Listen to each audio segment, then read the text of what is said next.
Hello everyone, my name is Abhay Kumar Tripathi and today we are going to discuss about the unemployment. What is natural rate of unemployment? What is the difference between labor force and workforce? And further we discuss about what is the difference between frictional and structural unemployment. So let's begin. सबसे पहले हम बात करेंगे कि labour force और work force के बीच में क्या अंतर है।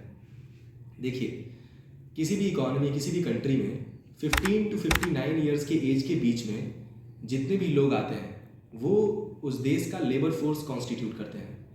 अब जितने भी लोग लेबर फोर्स के अंदर में आएंगे सबको जॉब तो मिल नहीं जाती। उस लेबर फोर्स में से जितने भी लोग जॉब पाने में सफल होते हैं, जितने भी लोग को जॉब मिलती है फॉर्मल या इनफॉर्मल सेक्टर में, वो कॉन्स्टिट्यूट करते हैं वर्क फोर्स को। So this is the basic difference between labour force and work force. Now coming to the natural rate of unemployment. देखिए, full employment in the economy का मतलब किसी भी तरह से ये नहीं होता कि इकोनॉमी में कोई भी एक भी परसेंट अनएम्प्लॉयमेंट नहीं है।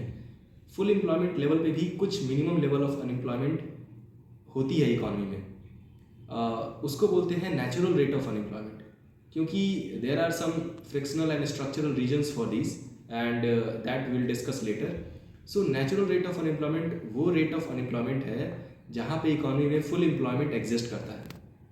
अब नेचुरल रेट ऑफ अनएम्प्लॉयमेंट के अंदर दो कैटेगरीज हैं, फ्रिक्शनल अनएम्प्लॉयमेंट और स्ट्रक्चरल अनएम्प्लॉयमेंट। सो फ्रिक्शनल अनएम्प्लॉयमेंट क्या होता है कि मान लीजिए कोई पर्सन है जो लेबर फोर्स में एंटर किया।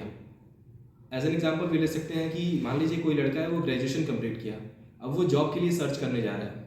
तो मान लीजिए जॉब सर्च करने में और जॉब पाने में उसे 1.5-2 साल का समय लग गया। वो डिफरेंट कंपनीज में अपना रेज्यूमे दे रहा है, इंटरव्यू दे रहा है, और कुछ टाइम के लिए जो 1.5-2 साल का समय लगा जॉब पाने तक, उस टाइम तक जो वो अनएम्प्लॉयड रहा, उस अनएम्प्लॉयमेंट को बोलते हैं फ्रिक्शनल अनएम्प्लॉयमेंट। क्योंकि यहाँ पे फ्रिक्शन है जॉब पाने में, वो डिफरेंट जगहों पे जा रहा है, इंटरव्यू दे रहा है, रेज्यूमे दे रहा है, और जॉब पाने तक जो पीरियड है उसमें जो अनएम्प्लॉयड रह रहा है उसको बोलते हैं frictional unemployment. Now coming to structural unemployment, what is this.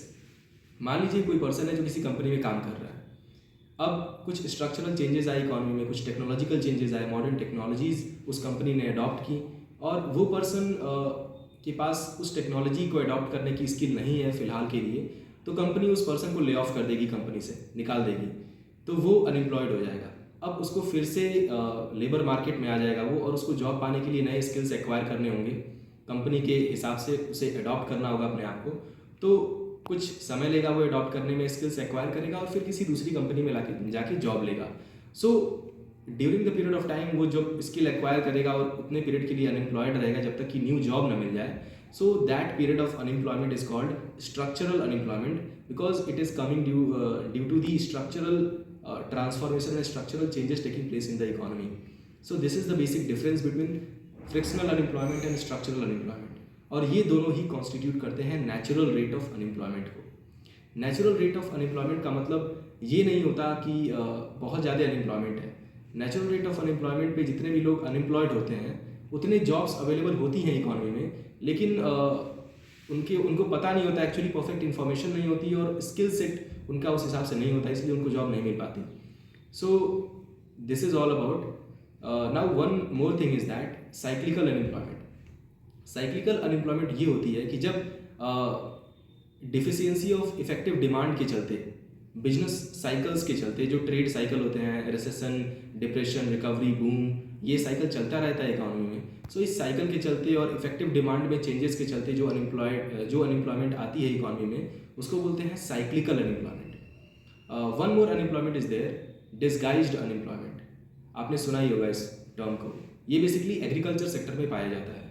Disguised unemployment, जिसका हिंदी नाम प्रच्छन्न बेरोजगारी है, इसका मतलब ये होता है कि कोई आदमी सोचता है कि वो एम्प्लॉयड है, लेकिन एक्चुअली में उसकी मार्जिनल प्रोडक्टिविटी बहुत ही कम होती है, नियर टू ज़ीरो होती है, मतलब वो कुछ कंट्रीब्यूट नहीं कर रहा होता। जैसे हम एक एग्जांपल ले सकते हैं।